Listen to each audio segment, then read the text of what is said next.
아멘. 자, 오늘은 에베소서 4장 4절, 5절, 6절을 총 정리하면서 말씀을 마무리하겠습니다. 에베소서 4장 4절, 5절, 6절 제가 읽어드리겠습니다. 그리스도의 몸도 하나요, 성령도 하나입니다. 이와 같이 여러분도 부르심을 받았을 때에 그 부르심의 목표인 소망도 하나였습니다.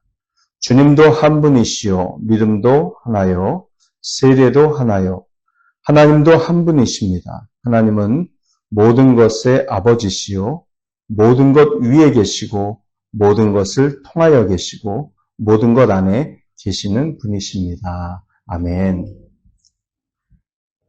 자, 여기 지금 4절부터 6절까지 7가지의 하나됨이 있다고 말씀드렸습니다. 우리 하나밖에 없는 것들을 우리가 믿고 신앙생활을 하고 있는데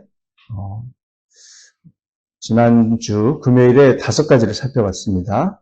그리스도의 몸도 하나고 성령도 하나고, 성령이 하나이기 때문에 우리는 성령의 세례를 받아서 그리스도의 몸에 속하게 됐다고 제가 고린도전서 12장 말씀을 인용해서 말씀드렸습니다. 성령 세례는 딱 하나밖에 없는 거예요. 순복음교회에서 말하듯이 방언을 받아야지만 성령 세례를 받는다고 말을 해버리면 방언받지 않은 사람은 그리스도의 몸에 속하지 못한 게 돼요. 그러니까 순복음교회는 한때 방언 못 받은 사람은 구원 못 받은 사람이다.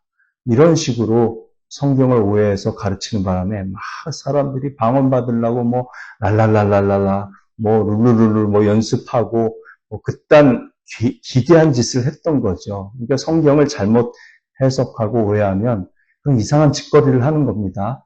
예수 믿고 성령 받으면 그게 바로 성령 세례고, 그러면 그리스도의 몸에 속하게 되는 거죠. 그게 바로 성령 세례입니다. 네. 그리고 부르심을 받았을 때 그 부르심의 목표인 소망도 하나였다 그랬습니다. 네, 우리의 소망, 부르심의 소망은 하나죠. 천국입니다. 하나님 나라예요. 하나님이 영원히 통치하시고 왕이 되시고, 우리는 그분의 백성과 자녀가 되고 그분의 성전이 되어서 영원토록 하나님을 즐거워하고 하나님께 영광 돌려드리는 삶을 사는 것, 그 소망이 하나죠. 그리고 5절에 넘어가면 주님도 한 분입니다. 이 주님은 예수 그리스도시죠. 예수 그리스도. 사도행전 4장 12절에 천하 인간의 구원을 얻을 만한 다른 이름을 주신 적이 없다고 그랬습니다. 오직 예수님만이 우리의 주님이시고 우리의 구세주세요. 네. 그리고 믿음도 하나다 그랬습니다. 믿음. 네. 우리가 믿는 신앙 고백 딱 하나입니다. 수많은 교단들이 있고 교파가 있어요. 그렇지만 우리의 믿음은 하나입니다. 믿음이 하나라는 말은 성경이 한 권이란 뜻이에요. 우리가 믿어야 될 대상, 우리의 구원받는 믿음을 불러일으키는 유일한 하나님의 계시, 그것은 바로 성경밖에 없습니다. 성경.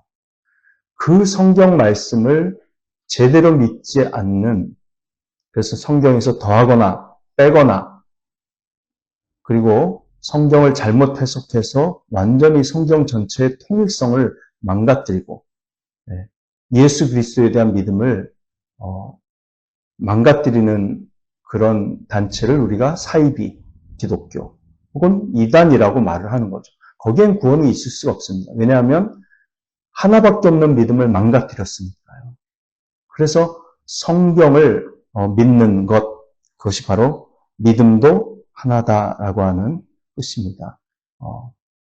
우리의 신앙 고백이 하나라는 거예요. 그리고 그 다음 오늘 이제 다룰 것이 세례도 하나요, 또 하나님도 한 분이다 라고 하는 이 진리를 저희들이 다루겠습니다. 자, 이 5절에 나오는 세례도 하나다라고 하는 것은 바로 물 세례를 말합니다. 물 세례. 네. 뭐 어떤 사람들은 이것을 성령 세례라고 말하려는 사람도 있습니다. 오순절주의자들이나 은사주의자들은. 그러나 그건 이미 성령도 하나다라고 할 때 성령 세례를 제가 다뤘기 때문에 거기서 끝난 거고요. 여기서는 물 세례를 말하는 거죠. 한 분 주님이신 예수님을 믿고 그분에 대한 온전한 그 계시를 전해준 성경, 이 성경 신구약 66권 성경에 대한 온전한 신앙 고백을 해야지만 세례를 주거든요. 믿음도 하나, 주님도 하나, 믿음도 하나, 그 다음에 세례도 하나인 겁니다. 이렇게 순서가 되는 거예요. 예수 그리스도는 나의 주님이라는 신앙 고백을 하고 그것을 전해준 성경만이 하나님의 유일한 구원의 진리이고 그 성경의 가르침만이 우리의 인생의 유일한 기준이 되고 삶의 가르침이 된다는 신앙 고백을 할 때 비로소 물 세례를 받는 거예요. 예. 주님도 하나, 믿음도 하나, 세례도 하나. 이렇게 딱 연결이 되는 겁니다. 이 패키지예요. 세례도 하나. 물 세례는 하나밖에 없습니다. 초대교회는 이 물 세례를 얼마나 소중하게 여겼는지 모릅니다. 지금도 역시 교회는 세례를 굉장히 소중하게 여기죠. 그래서 사실은 우리 교회에서 세례를 받는 사람 한 사람 한 사람 생길 때마다 우리가 표현할 수 있는 최고의 기쁨과 축하와 감격을 우리가 나눌 수 있어야 돼요. 그래서 어저께 더 밝은 빛 교회라는 저희 협력교회인데요.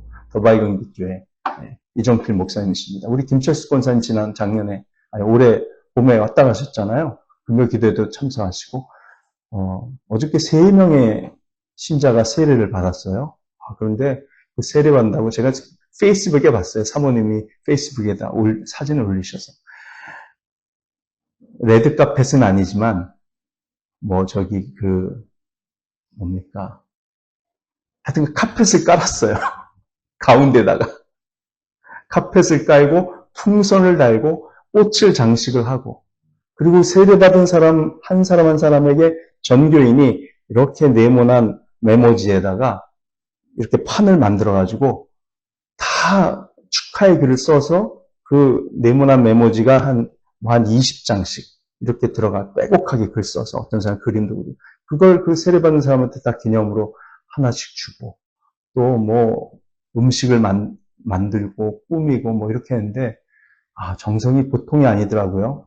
그만큼 한 사람 구원받는 것을 축하하고 기뻐하는 그런 사랑의 마음이 물씬 풍겨져서 전 굉장히 보기 좋았습니다. 우리 교회 꼭 그렇게 하라는 건 아니고요. 그래도 우리 그런 마음을 담아서 우리도 작년 12월에 허순양 형제 세례받을 때 얼마나 축하를 많이 해줬습니다. 그죠? 기뻐해주고 그죠? 네, 교회에서도 꽃다발 준비하고 그런 겁니다. 네. 그래서 이렇게 세례를 정말 소중하게 여기게 되는데 이 세례는 세례받는 것이 구원받는데 무슨 영향을 주는 건 아니에요. 이미 구원받은 사람을 우리가 신앙을 검증하고 그 신앙을 공개적으로 고백하는 것이 세례이기 때문에 중요하다는 것이죠. 네. 증거를 위한 것이었습니다. 신앙의 증거. 네. 그래서 세례는 매우 중요한 것이죠. 사도 바울이 이런 말을 했습니다. 고린도 교회 성도들이 자꾸 분열되니까 나는 바울파다, 나는 베드로파다, 아니다, 나는 아볼로파다, 무슨 사람을 따르냐, 나는 그리스도파다 이러면서 막 갈갈이 찢겨졌을 때 바울이 그런 얘기를 했습니다. 왜 나를 따르냐고. 내 이름으로 당신들이 세례받았습니까? 예수님 이름으로 세례받지 않았습니까? 그럼 예수님만 따라야지 왜 사람을 중심에 놓고 따르냐고 바울이 그렇게 책망한 적이 있어요. 내 이름으로 세례받았냐고. 예수님 이름으로만 세례를 받는 거죠. 그렇죠? 성부, 성자, 성령의 이름으로 세례를 받습니다. 그래서 세례는 하나밖에 없습니다. 하나밖에 없어요. 그래서 세례를 2번 주지 않아요. 세례는 딱 한 번만 받는 거예요. 물론 나는 꼭 세례를 다시 받고 싶다. 옛날에 받은 세례는 내가 신앙도 없이 어떻게 엉겹결에 분위기에 휩쓸려서 세례를 받았는데 군대에서는 그 선물 받고 초코파이 먹고 싶어서 그냥 수천 명씩 세례를 주거든요. 군대에서는 그 논산훈련소에서 그 분위기에 휩쓸려서 세례받는 사람이 있어요. 젊은이들 20대 초반에. 그런 사람은 진짜 세례 다시 받고 싶을 것 같아요. 신앙 고백도 제대로 없었는데 그냥 분위기에 휩쓸려 세례받았을 때. 그럴 때는 정말 뭐 진지하게 다시 점검 세례를 다시 받게 할지 뭐 그런 거 정할 수 있지만 원칙적으로는 세례는 딱 한 번뿐이라는 거 여러분 기억하시면 좋겠습니다. 마지막 7째, 하나님도 한 분이시라고 그랬어요. 하나님은 여기 보면 참 놀라운 표현을 했습니다. 모든 것의 아버지시오. 자, 모든 것. 여기 각주에 보면 세번역 성경 각주에는 천지만물이라고 표현을 했습니다. 모든 것, 천지만물의 아버지. 예, 하나님에 의해서 모든 천지만물이 창조되기 때문에 하나님은 우주의 아버지시기도 합니다. 네, 태양계의 아버지시고요. 안드로메다 성운의 아버지시기도 하고 달의 아버지시고 또 지구의 아버지고 산의 아버지, 강의 아버지, 바다의 아버지, 모든 물고기의 아버지시고 우리 사람의 아버지시죠. 그리고 모든 것 위에 계시고 모든 것을 통하여 계시고 모든 것 안에 계시는 분이시다라고 놀라운 표현을 했습니다. 네, 하나님은 창조주시고 또 최고의 권위를 가지신 분이니까 모든 것 위에 계시죠. 그리고 모든 것을 통하여 계신다. 자, 하나님께서 창조하신 모든 만물 속에 로마서 1장의 표현대로 하면 하나님의 그 신성과 능력이 거기 거한다고 말씀하세요. 하나님의 모든 만물을 아주 최고의 성능을 가진 현미경을 통해서 확대해서 보자고요. 그럼 세포 하나하나가 우주입니다. 그 어마어마한 질서와 그 어마어마한 아름다움을 누가 거기에 부여했습니까? 하나님이시죠. 그 모든 것을 통하여 우리는 하나님을 볼 수 있어요. 그래서 모든 것을 통하여 계신다라고 우리가 고백할 수 있는 겁니다. 바울이 이런 위대한 고백을 할 수 있었다는 것은 놀랍습니다. 현미경도 없었던 시대에 정말 현미경 없었어도 그냥 육안으로 볼 수 있는 것만으로도 만물이 정말 아름답고 정말 뛰어난 능력을 가지신 분에 의해서 창조됐다고 고백할 수밖에 없었다라는 거죠. 그리고 모든 것 안에 계시는 분이시다. 네, 모든 것 안에, 만물 안에 아까 말했듯이 하나님의 신성과 능력이 거하기 때문에 하나님은 모든 것 안에 그분의 발자취를, 그분의 흔적과 그분의 아름다움과 지혜와 권능을 우리가 발견할 수 있게 해주시는 분으로서 모든 것 안에 계시는 분이다라고 고백할 수 있는 것이죠. 일본 사람들이 흔히 고백하듯이 범신론. 만물의 모든 것 안에 신이 있다. 그래서 돌도 신이고, 고양이도 신이고, 이런 식의 범신론하고는 차원이 다른 거예요. 네. 하나님은 딱 한 분밖에 없습니다. 범신론은 신이 800만이에요. 그래서 일본은 800만의 신이 있다고 말을 하는 건데 그런 범신론이 아니죠. 우리 하나님은 한 분 하나님이십니다. 신명기 6장에서 말씀하신 것처럼 이스라엘아 들으라. 우리 하나님 여호와는 오직 하나인 여호와시니 한 분밖에 계시지 않는 창조주 여호와 하나님이라는 거예요. 그런데 그 한 분이 성부, 성자, 성령, 삼위로 조화롭게 세 위격을 가지고 계시지만 온전한 하나됨의 아름다움으로 조화롭게 하나 되어 존재하신다는 거죠. 복수의 신격을 가지고 계세요.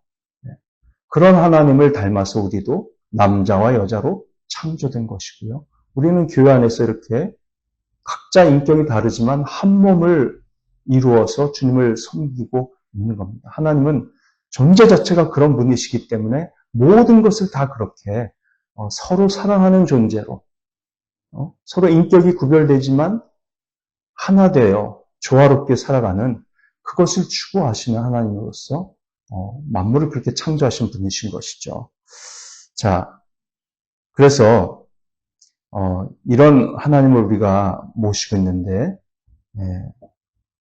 우주의 주권자, 주관하시는 하나님, 또 우주를 섭리로 유지하시는 분, 우리의 창조주가 되시고 우리의 아버지가 되시고 우리를 하나님의 충만하신 은혜로 채우시며 사랑하시며 복 주시는 하나님이십니다. 모든 복의 근원이신 그 하나님 한 분 하나님만을 우리가 섬기고 있습니다. 정말 감사하고 놀라운 일이죠. 자, 여러분, 사도 바울이 이렇게 4절부터 6절까지 7가지의 하나를 쭉 나열을 했습니다. 왜 이렇게 말합니까? 그것은 바로 부르심에 합당하게 살아가게 하려는 것이죠. 부르심에 합당하게. 그것은 겸손함과 온유함으로. 자, 2절, 3절 보시면 겸손함과 온유함으로, 또 오래 참음으로써 사랑으로 서로 용납하고, 성령이 평화의 띠로 묶어서 하나가 되게 해주신 것을 힘써 지키라는 이 말씀을 뒷받침하기 위해서 지금 7가지의 하나를 쭉 나열한 거예요. 네. 이렇게 7가지가 하나이기 때문에 우리도 성령이 하나가 되게 해주신 이 교회의 하나됨을 힘써 지켜야 된다는 겁니다. 그래서 교회의 하나됨을 힘써 지키고 서로 겸손하게, 온유함으로, 네, 오래 참음으로, 또 사랑으로 용납하며 하나됨을 힘써 행하며 살아가면 그런 교회 생활을 하는 성도들을 바라보는 외부 사람들은요, 저 교회는 뭔가 초월적인 하나님이 느껴진다. 하나님이 역사하시지 않는다면 어떻게 저 사람들은 저런 모습을 서로에게 보이면서 살아갈 수 있는가. 약점도 보이고 실수도 보이고 불완전함이 보여요. 그렇지만 그럼에도 불구하고 그것들을 다 극복하면서 사랑하며 살아가는 법을 배워가는 그 공동체의 모습. 그리고 그 그리스도인의 인격. 그것 때문에 사실은 전도가 훨씬 더 수월해지는 것입니다. 네. 여러분, 오지영 선교사가 11살인가 12살 때 나도 선교사가 되고 싶어요 하고 손들었던 그런 경험이 있는데 몇 살입니까? 1학년이에요? 중학교 1학년. 나는 왜 중학교 1학년 때군요. 네, 그때 아프리카의 성자라고 불리는 데이빗 리빙스턴이라고 하는 그 선교사 이야기를 듣고 거기 감명을 받아서 자기도 선교사가 되고 싶다. 그런 이제 헌신 의미로 이렇게 손을 들었다고 그랬는데 리빙스턴은 참 대단한 사람입니다. 독일 사람이에요. 근데 이 사람이 신학 박사입니다. 의사예요. 그리고 오르간 연주자입니다. 근데 이 3가지가 다 탁월해요. 그 사람이 연주를 하면 전국에서 모입니다. 오르간 연주를 하면. 그리고 신학자로서 수많은 책을 썼고요. 아프리카에서 선교사 의사로서 정말 수백만 명에게 의료 혜택을 줬다고 할 수 있을 만큼 평생 아프리카에 살면서 그렇게 헌신한 귀한 선교사입니다. 1871년도에 유명한 아마 작가인 것 같아요. 이 스탠리라고 하는 사람이 아프리카의 그 리빙스턴을 보고 싶어서 찾아갔습니다. 몇 달 동안을 그 사람하고 함께 지낸 거예요. 그래서 그 당시 이미 리빙스턴은 굉장한 노인이 되었고요. 굉장히 늙고 병약했는데도 불구하고 정말 아프리카 흑인들 한 사람 한 사람 1871년이니까요. 몇 년 전입니까? 벌써 150년 전이잖아요. 그때만 해도 더 열악했겠죠, 아프리카.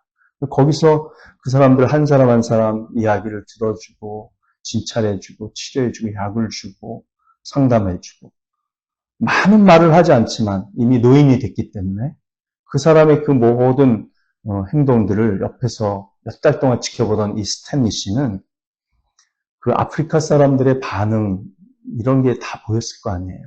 정말 깊이 리빙스턴을 존경하고 그가 가르치는 주 예수 그리스도, 하나님, 성령, 교회에 대한 진리를 다 받아들여서 신앙생활을 하는 모습을 다 보고 감동을 받은 나머지 이렇게 말했습니다. 리빙스턴의 습관은 내 이해를 초월했고 가장 놀라웠던 것은 그의 인내심이었다. 네, 정말 그 아프리카 사람들 문맹에다가 보건 상식이 거의 없는 그래서 반복되는 그 질병들 그럼에도 불구하고 끝까지 인내하며 섬기는 그 모습을 보고 감동을 받았다고 이야기를 합니다. 리빙스턴은 인내심 있고 지칠 줄 모르고 열정적이었으며 말 그대로 자신을 바친 사람이다라고 스탠리는 평가를 했습니다. 그 스탠리 씨가 일기에다 이렇게 썼어요. 그 지칠 줄 모르는 인내와 꺾이지 않는 열정, 그리고 깨달음을 얻은 아프리카의 사람들을 보았을 때, 그로 리빙스턴을 통해서 깨달음을 얻은 아프리카의 아들들을 보았을 때, 나는 그가 단 한마디도 건네지 않았음에도 그의 곁에서 그리스도인이 되었다. 스탠리 씨가 그걸 다 몇 달 동안 지켜보고 자기도 그리스도인이 됐다는 거예요. 리빙스턴은 스탠리 씨한테 예수 믿으라고 한마디도 하지 않았지만, 제가 이걸 인용하는 것은 우리가 말로 복음을 전할 필요가 없다는 뜻이 아닙니다. 당연히 말로 복음을 전해야 돼요. 아마도 리빙스턴이 더 젊었으면 말로도 신학자였으니까 스탠리 씨에게 복음을 전했을 거라고 생각합니다. 단지 이것을 인용하는 것은 우리가 세상 사람들과 이렇게 이 성경 말씀 4장, 에베소 4장 1절부터 6절이 가르치는 것처럼 차원이 다른 삶을 우리가 살려고 노력하고 성령을 의지하고 기도하고 하나님 앞에서 힘쓸 때 말로 표현할 필요가 거의 없을 정도로 이미 사람들의 마음이 열리고, 그때 말로 복음을 전하면 그것이 성령의 효력 있는 구원의 부르심이 돼서 그 사람들이 구원받고 또 우리와 같은 이 공동체에 소속되어서 신앙생활을 하고 싶은 마음을 하나님께서 불러일으키신다. 이런 점을 강조하려고 하는 겁니다. 에베소서 4장 1절부터 6절을 우리가 신실하게 따라 순종하면 하나님께서 우리에게도 그런 놀라운 일들을 이루실 줄 믿습니다. 여러분과 저의 삶에 그런 역사가 나타나기를 간절히 바랍니다. 기도하시겠습니다. 하나님, 오늘도 저희들에게 귀한 진리를 가르쳐 주셔서 감사합니다. 하나님, 그리스도의 몸도 하나, 성령도 하나, 부르심의 소망도 하나, 주님도 한 분, 믿음도 하나, 세례도 하나, 만물의 아버지이신 하나님도 한 분이신 것을 우리가 고백하며 정말 겸손하게 온유함을 가지고 오래 참음으로 사랑으로 서로 용납하면서 하나됨을 힘써 지키며 살아갈 때 우리를 통해 구원받는 자들이 점점 늘어나게 하시고 우리 교회, 아이노머리 교회와 또 이 땅에 있는 모든 예수 그리스도의 교회가 세상에 가마력을 끼치며 복음을 증거하여 많은 열매 맺는 하나님의 증인 공동체가 되게 하여 주시옵소서. 오늘도 우리 가정에 또 우리가 만나는 사람들에게 이런 은혜가 하나하나씩 퍼져나가도록 저희들을 사용해 주시기를 간절히 소망하며 예수 그리스도 이름으로 기도합니다. 아멘. 오늘도 복된 하루 되시기 바랍니다. 기도하는 시간 갖겠습니다.